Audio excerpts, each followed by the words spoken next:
είναι πιο όμορφο.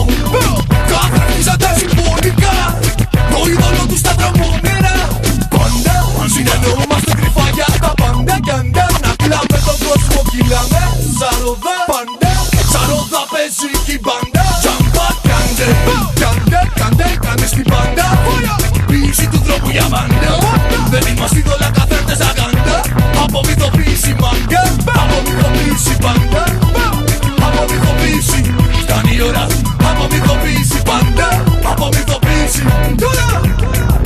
Ποιήση τώρα, απομυθοποίηση τώρα, απομυθοποίηση τώρα, απομυθοποίηση τώρα. Ποιήση τώρα, απομυθοποίηση τώρα, απομυθοποίηση τώρα, απομυθοποίηση τώρα. Ποιήση τώρα, απομυθοποίηση τώρα, απομυθοποίηση τώρα, απομυθοποίηση τώρα. Ποιήση τώρα, απομυθοποίηση τώρα, απομυθοποίηση τώρα, απομυθοποίηση τώρα.